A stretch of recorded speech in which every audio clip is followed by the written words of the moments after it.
Yeah, this pillar, obviously psychology plays a huge role in I suppose the understanding of what's going on, and I don't know whether anybody in the world completely or fully understands what happens to people in depression or with anxiety or whatever, because everyone's different. I suppose every brain is different, everyone operates a little bit differently, but yeah, this will be a really good topic. We might start with your experiences from a clinical point of view. So the psychological, this is a mental health condition. So psychology is our first protocol. We should also preface with, I am not a psychologist. I've had some training in mental health treatment, but our psychologists will add value later on. But for what is psychology and how do we use it for mental health and what's it for? Like you said, it can be overwhelming. But I think about it like thinking about how you think can change the emotional outcome. And we know that we're uncertain about the biochemical basis of depression. There's some theories. But we know that the psychological development of depression is about negative thoughts, viewing the world through a negative lens, and so we combat that with very deliberately challenging some of those negative thoughts and challenging ourselves to change our behaviours, and that's sort of the basis for cognitive behavioural therapy, or CBT. There's many types of therapies, and there's one called acceptance commitment therapy, and there's DBT, and there's all sorts of different styles. Probably like exercise. There's many ways to do it, but the gist of it is to get you thinking differently, get you having different thoughts. And also I draw a picture for my patients about, this is you, and your thought comes in, and then you have an emotional response to that thought. I'm a bad person, I'm doing bad things, I'm failing, and then you have an emotional response to that thought. So to really deliberately separate those out a little bit, you can then challenge those thoughts or view those thoughts as a symptom of your disease or your condition. And you can say, well, hey, I can start to distrust my thoughts. I can say, you're a bad person, Rob, or you're failing, Rob, you're no good. So actually, I'm just going to push that thought away and treat it as though it has no value. It doesn't represent truth. And then over time, that gets easier. They feel less true. They feel more like a fake thing, like a symptom of this disease, and you get better and better at pushing it away. Lots and lots of us need help with that, training around that, and that's part of how a psychologist can help you. But you do a lot of mindfulness, and that's another way, another mechanism, another type of therapy. So talk us through your Well, I think what experience. you were just saying there, like that I think, you're getting those negative thoughts, and then I suppose it then kind of defines you in a way, and that just leads on, like negative thought after negative thought, and then you just become those negative thoughts, and it all kind of snowballs from there. And you're saying, like, negative thought, emotional response, and the whole kind of, with mindfulness or meditation, right? Mindfulness was just a rebranding to try and get Western culture to accept it, really. So it's meditation.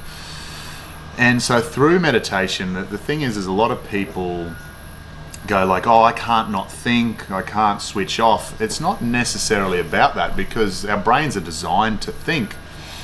But what it is in some respects, and especially I think with this, is that, you will get thoughts, but what you are trying to do is just acknowledge that thought and not have that emotional response to it, if that makes sense. So you might get a negative thought, but you just acknowledge it and go, thanks, brain, move on.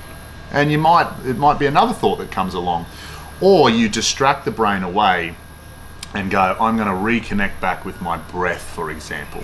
I'm just going to go back to counting in my inhale, counting out my exhale, and switching off the body and getting back to that relaxed state. So what it does is it's kind of like building a new habit for your brain, where your current habit is this: negative thought, negative emotion with that thought, just plain negative. Yeah. So you, through sitting down for 10 minutes or 5 minutes in the beginning, myself personally, I try to do a 20-minute practice. is, I will get thoughts that I don't necessarily love, but I don't beat myself up on it. I don't have bad self-talk. It's just simply a thought that came up, and I'll let that pass, thanks.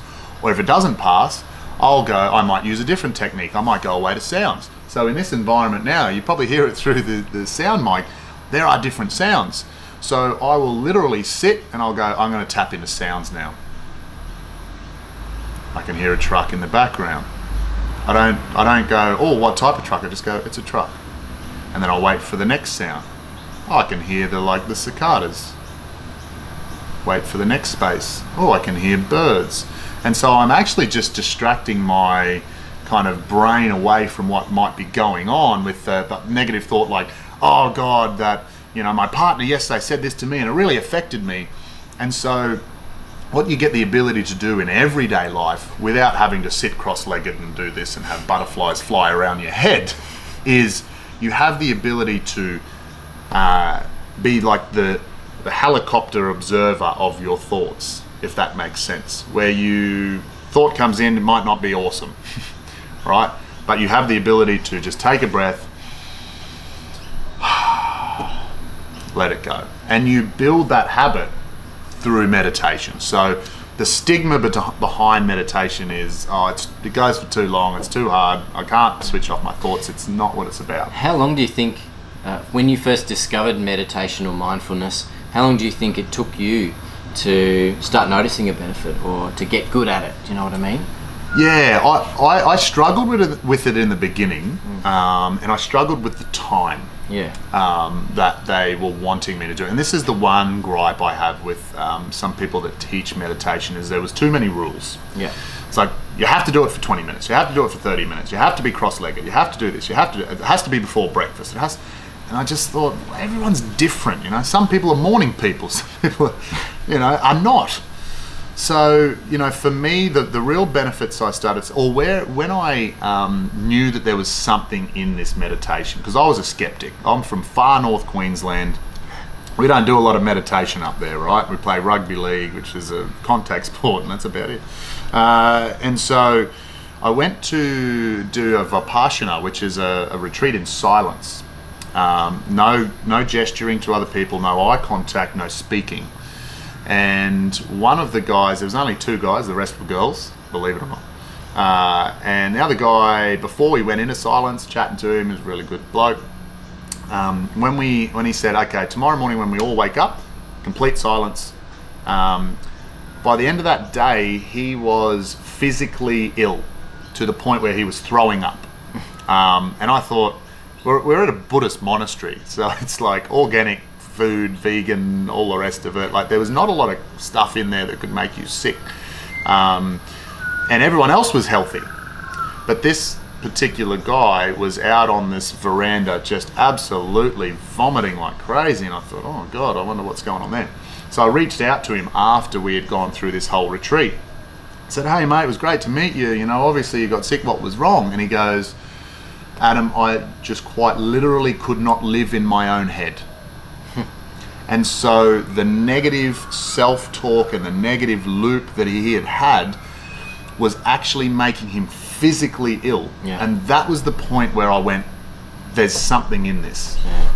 I went, for his mental state to be actually able to physically make him ill, that I could see the connection between thoughts and the physical and vice versa. And so for me, that was the moment where I went, there's something in this, I need to work on this.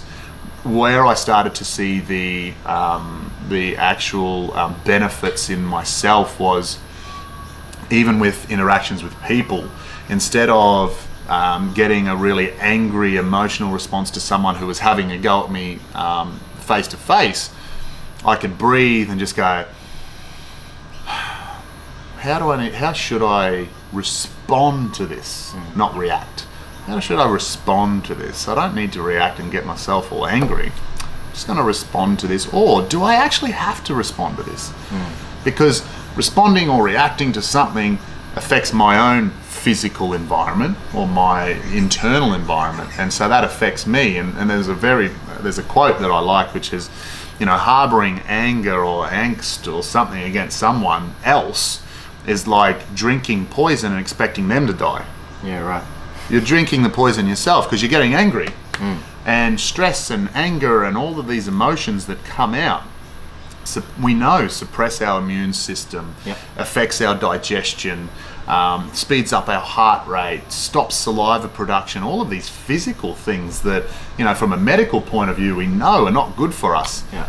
We produce cancer cells every single day, and it's only our immune system's ability to hunt them down and track them down that keeps us from getting that in a longer term sense. So if we're consistently in that stress zone, that anxious, that angry, that sad, that depressed state, we know that it's suppressing these things in our body that are designed to keep us from getting sick, to keep us from getting viruses, to keep us, all of these things that over time, when you suppress these things, just really aren't good for us. So I suppose for me it was, it wasn't an overnight thing, meditation. It wasn't something that came naturally. Yeah. But it's something that was super important, and it helped with freediving performance. I only ask because I find it hard. I find it difficult. I know how to teach it. I know how to talk to patients about it. I know what we should be trying to do, but the idea of that that process I find difficult. And the way that I talk to patients about it is, as you said, my brain is a thought-producing machine. It's constantly going bang, bang, bang. But finding a way to tap into sort of some distance on that, or some quiet from that is the way to do it. But I say to people, reassure people that you don't have to be good at it. In fact, it's in terms of meditation, it may be the days that you are hopeless at it that you get the most benefit. Yeah. In terms of you counting in your breath, you might get to three breaths before your mind wanders, and it's that process of really just noting that it's my mind's wandered there. I'm thinking about my shoes, or I'm thinking about something else, and just bringing it back to the breath. And that's the process that promotes those inhibitory neurons in the frontal cortex that helps us get better at calming ourselves. And I guess my point is that I'm not putting myself out there as an expert or as a guru. I'm not amazing at this, and you don't need to be either. But you do need to take action and do something.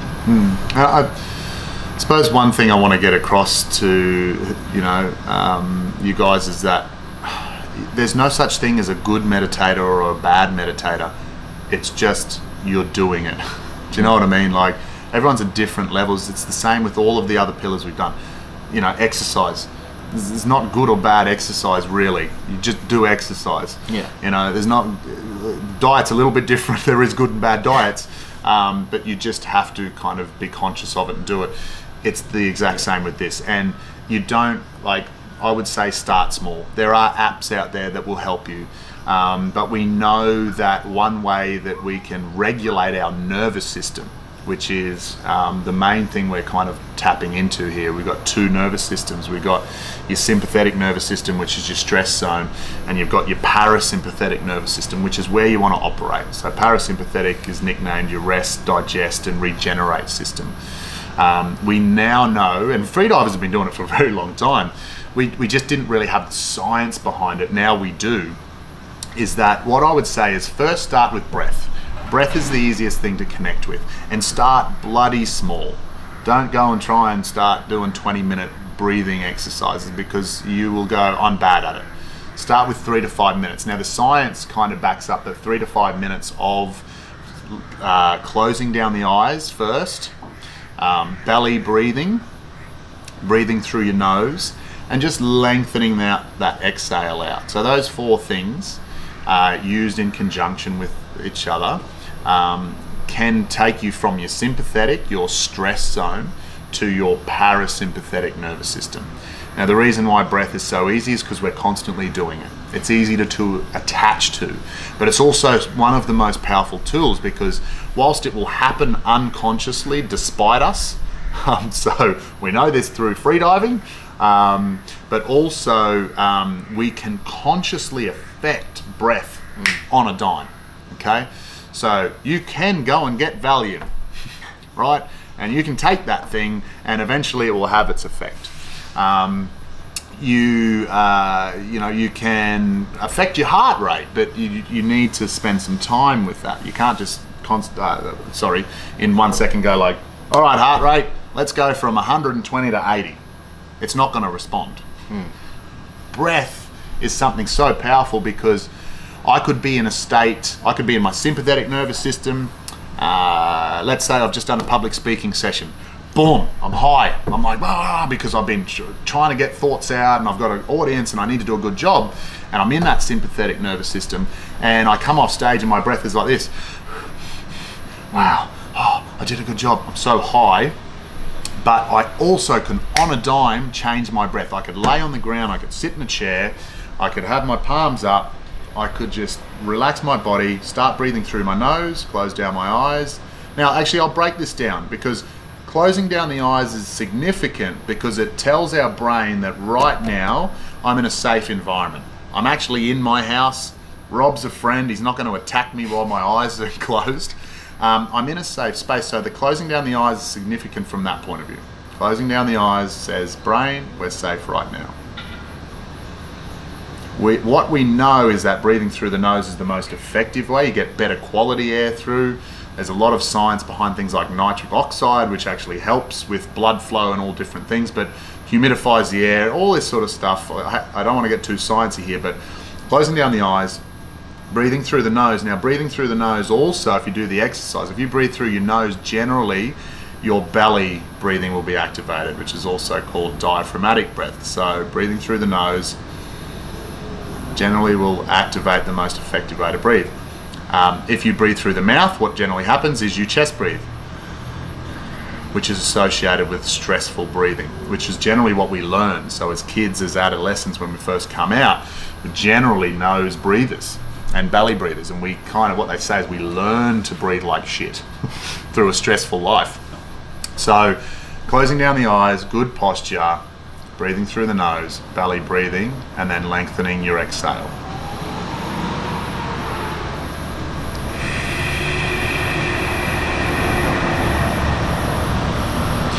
The science now that we have, and some of the science is through some studies with freediving as well, or through sporting or whatever, is that 3 to 5 minutes of that breath stimulates what's called the vagus nerve. Now we're just starting to, I think, in some way scratch the surface of what this nerve can actually do for us in healing as well. But the vagus nerve is responsible for that shift.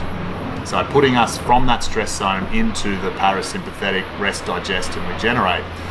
So 3 to 5 minutes, you can bring yourself back. So anxiety attacks, anxiety full stop, negative thoughts. It's so powerful. Yeah. And having the ability, once you get good at it, and you get good at it by doing it a lot, to switch out of your sympathetic into parasympathetic by doing just what Adam did there is so powerful and restorative. I think it's not a natural state of things. I think a lot of us have to work really hard at doing it, but it's incredibly powerful. It brings us, I think, one of the other aspects to the psychology pillar is about self. And I find when I work with a lot of patients, the common theme in people who have mental health trouble is self-talk and negative self-talk. We say, oh, I can't do that, I'm shit at that. Or the one I hate the most is I'm broken. It upsets me beyond belief. But I don't believe anybody's broken. I think it's that kindness, having kindness to yourself is priceless. And that is just, at the first, it's really just catching those negative self-talk, those negative words, even just the type of adjective you're using about yourself.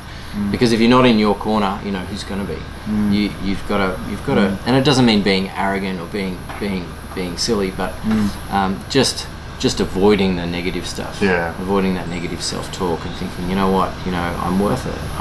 It's actually okay for me to treat myself with kindness and eat right and meditate and do those things, because there is benefit and because I deserve to be healthy. I deserve to be happy. And this is the sort of some of the stuff that you can work through with a psychologist or with a mate. But these are the types of activities that really counteract depression, particularly, but anxiety too. I think that's such a powerful point. I think that being kind to yourself. I think, especially in Western world, all achievement seems to be out there. It's not about looking after self. And I think that one of the powerful things with meditation is that reconnecting with self, being able to focus on different areas of the body and relaxing them down, being able to be conscious of this heart and having some gratitude for the fact that this heart beats all day, these lungs in and out all day. Our digestive system works all day, telling the shoulders to switch off. This is something that's called body scan, but we've become so disconnected with self in a lot of different ways. One is just body. We're just disconnected from the body. We work so bloody hard because we've always worked hard, because society has said you don't get anywhere unless you work hard. So you go to work every day because you did yesterday and the day before that and the month before that. And so we're so in our head, we forget about our body, and our body eventually pushes back. And some of you who are listening would know that it doesn't get you until you go on holidays. Because you've stopped, right? And it goes, now we've got you. Your head's just said work, work, work, work, work. You've forgotten about the body, but now you're in the Bahamas. Now we've got you. It's an incredible phenomenon. I see a lot of people who get sick just as they stop, and we know that some of the stress hormones dampen down your immune system. They dampen down inflammation. And then the absence of that drive, go, your body goes, okay, we've got space. We've got some space now. Okay, good, because we're going to turn everything off. And then you get sick. So it's a really important point, and I think you need to we need to connect back with ourselves and really check in on a daily basis for how we're feeling. And sometimes just feel okay if you're not productive. We've built this, especially like I say in Western world, we've built this model of we need to achieve X, Y, Z to have good self talk or opinion of yourself is all based around what you achieve, not necessarily who you are as a person. Like, hey, I'm just a nice person to others is not really something that we base ourselves on. We're kind of like, oh no, my business is bigger than the next person's. Well, how important is that in the grand scheme of things? And you see successful people with a big pile of money still just as sad as anyone else. And so we know that's not success. We know a huge pile of money doesn't buy you happiness. It doesn't fix all those problems. But this 5 pillars approach can be a way where you can be really satisfied, be really happy, be really successful as a human being. Without flogging yourself to death like that. So I think there's a lot of takeaways from this psychology, and without either of us being psychologists, there's it's such a broad topic, and everyone's different, but I hope we've given you some stuff to think about there. Most definitely reach out to people around you, because you'd probably be surprised how many people are actually dealing with it. Obviously there is help there with the places you can call, psychologists, psychiatrists, all that sort of stuff, but at the end of the day there are some things as well that are costless that you can do to help yourself out. One was we spoke about mindfulness and all the rest of it, but I think the self-talk is a big one as well. Catch yourself. In terms of the resources, we're based in Australia, so certainly there's a thing called My Compass, which is a Black Dog initiative where you can do some self-reflection and almost cognitive behavioural therapy online. There's a number of apps. We don't get any money from any of these apps. There's no sponsorship here. But Smiling Mind is another one. It's free. It's a fantastic, and there's a number of paid ones which are fantastic for calm and for meditative practice and training. But again, in Australia and many other places, your first port of call should be your family physician or your GP. Lots of GPs have a great understanding of this, and that can be a great place to start. And for referrals to psychologists as well. And we want you to reach out to us as well. We're going to have all of our details down here, so if it's something you want to reach out and say, Ads, I really want to try that mindfulness, or I want to try free diving, or I want to try whatever, what is it that you do? Reach out on the details that you'll see on this. It might be at the bottom or at the end of this. Same with Dr. Rob. If you want to reach out and say, look, I've been, here's my experience, we're more than happy to kind of chat, whether it's on a social media platform or email or whatever. So we'll have all those details for you. But I think psychology is, we'll do one just on this, and we'll probably have some other people come in that deal with this every single day.